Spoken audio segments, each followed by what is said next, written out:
नमस्कार दोस्तों, आज हम लोग पढ़ेंगे क्लास 12th और क्लास 11th में, मतलब क्लास 12th और क्लास 10th में अक्सर पूछे जाने वाले ऐसे क्वेश्चंस के बारे में जो अक्सर पूछा जाता है और लगभग जो होता है 5 to 7 मार्क्स का होता है। तो वो क्वेश्चंस क्या है जिसको सिंपल सा बोलते हैं परिवार नियोजन। ये परिवार नियोजन अक्सर आपके एग्जाम में पूछे जाते हैं। परिवार नियोजन कहते किसे हैं? तो परिवार नियोजन की परिभाषा सबसे पहले देखते हैं, यानी बच्चों की संख्या सीमित रखना ही परिवार नियोजन कहलाता है। परिवार नियोजन कहलाता है, यानी अगर बच्चों की संख्या जो है अगर हम सीमित रख दें, यानी बच्चों की संख्या सीमित रखना ही परिवार नियोजन कहलाता है। अब यहाँ पे परिवार नियोजन से अभी पूछा जाता है कि सीमित अगर परिवार है, सीमित परिवार से लाभ क्या है? तो सीमित परिवार से लाभ हम आपको बताते हैं, पॉइंट करके एक बार बताएंगे। यानी सीमित परिवार से पहला लाभ क्या है कि बच्चों को अच्छी शिक्षा मिल सकेगी।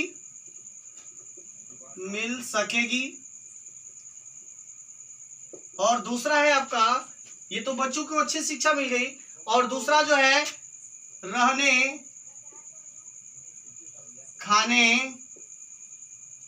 रहने के लिए घर या रहने के लिए स्थान, खाने के लिए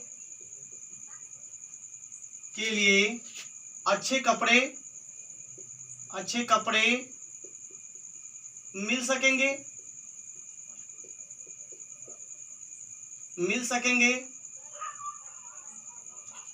और तीसरा क्या है, उनका भरण पोषण भली भांति हो सकेगा।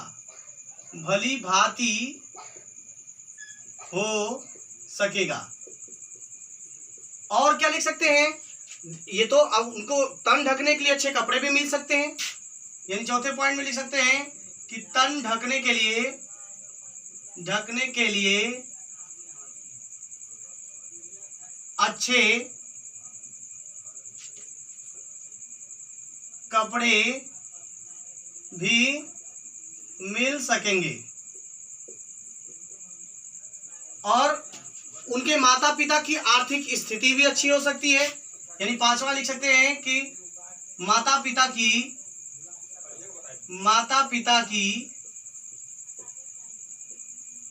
आर्थिक स्थिति भी अच्छी रहेगी। ये तो हमारे हो गए सीमित परिवार से लाभ हैं। अगर सीमित परिवार से हानि पूछ दे तब क्या करेंगे?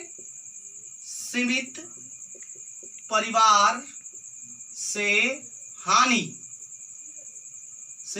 से हानि क्या है? तो इसी का जस्ट उल्टा लिख देंगे। तो इसी का जस्ट उल्टा लिखेंगे, क्या लिखेंगे? बच्चों को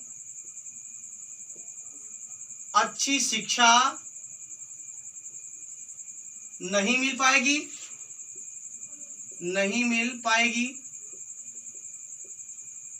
दूसरा, अच्छे भोजन नहीं मिल पाएंगे।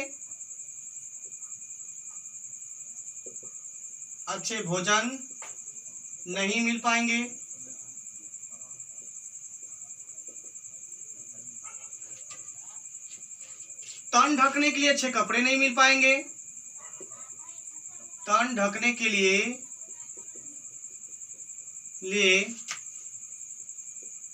कपड़े अच्छे नहीं मिलेंगे, अच्छे नहीं प्राप्त होंगे। और माता पिता की आर्थिक स्थिति भी क्या हो सकती है, यानी माता पिता की आर्थिक स्थिति कमजोर हो सकती है। कमजोर हो सकती है। अब ये जो है परिवार, सीमित परिवार से लाभ, सीमित परिवार से हानि हो गया। अब सीमित यानी परिवार को नियोजित रखने के लिए दो विधियां अपनाई गई है, यानी नियोजित परिवार की विधि। अब नियोजित परिवार की विधि में जो होता है, पहला विधि आता है आपका अस्थाई विधि। अस्थाई विधि, अब ये अस्थाई विधि में क्या होता है, इस विधि में महिलाओं को कॉपर टी की गोली, इंजेक्शन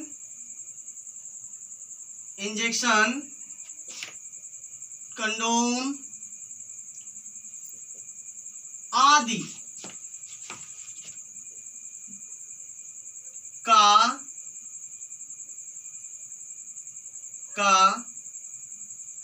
गर्भ न धारण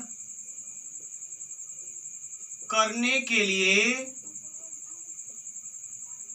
उपयोग किया जाता है। यानी इन सभी चीजों का अगर ये उपयोग करती हैं तो ये गर्भ धारण नहीं कर सकती हैं। अब ये तो अस्थायी विधि होती है। अस्थायी में इसके लिए इसलिए रखा जाता है क्योंकि कभी कभी ये विधि जो होती है काम नहीं करती है। यानी होता है ऐसा कंडीशन में होता है कि गर्भ रुक जाता है, तो उस कंडीशन में क्या होता है कि इन सारी चीजों के, यानी कॉपर टी की गोली हो गई, इंजेक्शन हो गया और ये आपका जो है कंडोम हो गया, ये सारी चीजें जो है वो क्या होता है कभी कभी काम नहीं करता है। तो उस कंडीशन में ये क्या होता है हमारा अस्थायी विधि के अंतर्गत, इसलिए इसको रखा जाता है कि कभी कभी गर्भ ठहर जाता है। तो अब अस्थायी विधि क्या है, तो अस्थायी विधि में देखा जाए तो अस्थायी विधि में जो होता है अस्थायी विधि, अब अस्थायी विधि में जो होता है इसमें पुरुषों तथा महिलाओं में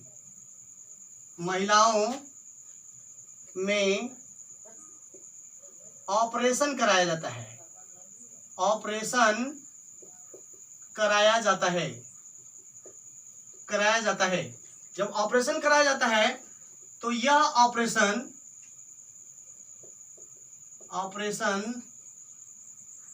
पुरुषों में नसबंदी कहलाता है और महिलाओं में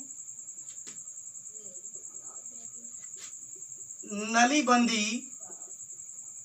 बंदी कहलाता है।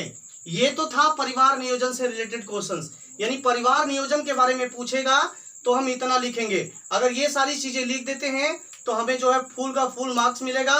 और वीडियो अगर अच्छा लगेगा तो लाइक कीजिएगा, शेयर कीजिएगा, सब्सक्राइब कीजिएगा। नमस्कार दोस्तों।